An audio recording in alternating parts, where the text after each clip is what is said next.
अस्सलामुअलैकुम, मैं हूँ रिच इफ्तिखार और उम्मीद करती हूँ कि आप सब लोग खैरियत से और ठीक ठाक होंगे।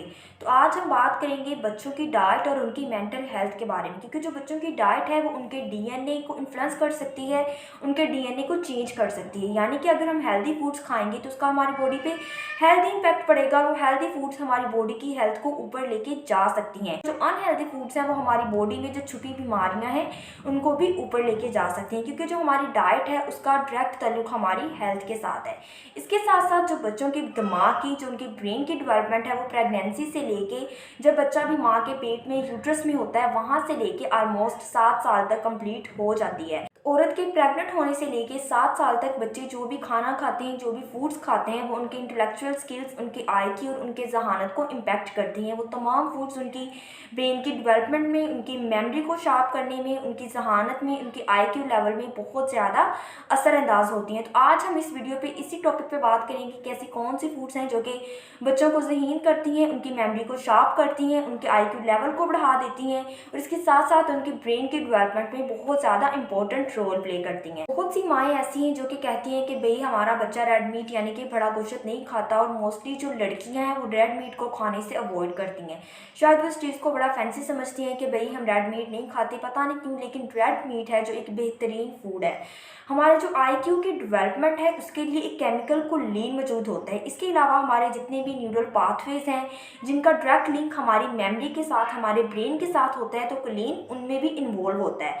तो अगर हमारी डाइट में कोलिन मौजूद नहीं होगा तो हमारे ब्रेन के जितने भी फंक्शंस हैं वो सारे के सारे इफेक्ट होंगे और जो हमारा ब्रेन है वो प्रॉपरली फंक्शन परफॉर्म नहीं कर सकेगा। तो जो कोलिन है ये सबसे ज़्यादा रेड मीट में मौजूद होता है। तो जो माएँ बच्चों के टीन एज में ये कह रही होती हैं कि भाई हमारा बच्चा रेड मीट नहीं खाता, तो इनमें उन माओं का ही कसूर है कि आपने बच्चे का टेस्ट डेवलप क्यों नहीं किया। जब बच्चा छोटा होता है, 3-4 साल का होता है, तो हम बच्चे को जहर भी देते वो खा लेते हैं। तो आपने उस एज में बच्चे का टेस्ट डेवलप क्यों नहीं किया, ये उन माओं का कसूर है। इसीलिए बच्चों को स्पेशली 7 साल की उम्र तक रेड मीट लाजमी उनकी डाइट में शामिल करें। हफ्ते में एक दफ़ा उन्हें बड़ा गोश्त लाजमी दें, चाहे तो बीफ की फॉर्म में दे दें, मटन की फॉर्म में दे दें, जिस फॉर्म में भी आपको इजीली अवेलेबल हो उस फॉर्म में बच्चों को 7 साल तक रेड मीट का इस्तेमाल ज़्यादा से ज़्यादा करवाएं, क्योंकि कोलिन सबसे ज़्यादा रेड मीट में मौजूद होता है, जो कि हमारे आईक्यू की डेवलपमेंट के लिए, हमारे मेमोरी को शार्प करने के लिए बहुत ज़्यादा इंपॉर्टेंट केमिकल है। इसके अलावा बाहर से बीफ स्टैक्स वगैरह लेके बच्चों को मत खिलाएं कि हमने तो नहीं बड़ा गोश्त खिला दिए, क्योंकि इनमें इतनी ज़्यादा शुगर मौजूद होती है। इसके साथ साथ ये स्मोक्ड होते हैं, जो कि आपकी बॉडी में जो हीट स्ट्रेस है उसको बढ़ा देते हैं। इसीलिए घर में हेल्दी तरीके से खुद बच्चों को बीफ बना के, बड़ा गोश्त बना के, रेड मीट बना के खुद एक हेल्दी तरीके से प्रॉपर उन्हें बना के खुद खिलाएं, बजाय के बाहर से अपने बीफ स्टैक्स या बीफ बर्गर के फॉर्म में आप उन्हें बीफ खिला रहे हैं जिसका कोई फ़ायदा नहीं है बल्कि उल्टा नुकसान ही है। तो खुद घर में हेल्दी तरीके से उन्हें बीफ बना के खिलाएं जिसका उनकी हेल्थ पे भी पॉजिटिव इंपैक्ट पड़े और इसके साथ साथ उनमें जितने भी न्यूट्रिएंट्स हों वो भी वो ईजिली और प्रॉपर तरीके से हासिल कर सकें। इसके अलावा जो दूसरी फूड है वो है अंडे की जर्दी। अंडे की जर्दी में कोलिन सबसे ज़्यादा पाया जाता है, लेकिन हम क्या करते हैं कि हम अंडे की सफ़ेदी तो खा लेते हैं और उसकी जर्दी को हम फालतू समझ के फेंक देते हैं।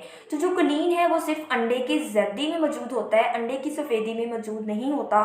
तो अगर आपका बच्चा डेली एक अंडा, पूरा एक अंडा उसकी जर्दी समेत खाता है तो उसकी जो 1/4 कोलिन की नीड है वो फुलफिल हो जाती है। इसके साथ साथ अगर आप उसकी डाइट में नट्स शामिल करते हैं, रेड मीट और फिश वगैरह शामिल करते हैं, तो उसकी डेली की जो कोलिन की नीड है वो फुलफिल हो जाएगी, जिसकी वजह से उसकी मेमोरी शार्प होगी, उसका आईक्यू लेवल भी तेज़ होगा। तो इसीलिए बच्चों को डेली 1 से 2 अंडे लाजमी खिलाएं, जिसमें स्पेशली हमारे पास एग योक आ जाती है, यानी कि अंडे की जर्दी बच्चों को लाजमी खिलाएं। ऐसा नहीं करना कि सफ़ेदी खा रहे हैं और जर्दी फेंक रहे हैं, क्योंकि जो कोलिन है जो कि हमारे पास आईक्यू लेवल की डेवलपमेंट के लिए बहुत इंपॉर्टेंट केमिकल है, ये सिर्फ अंडे की जर्दी में मौजूद होता है।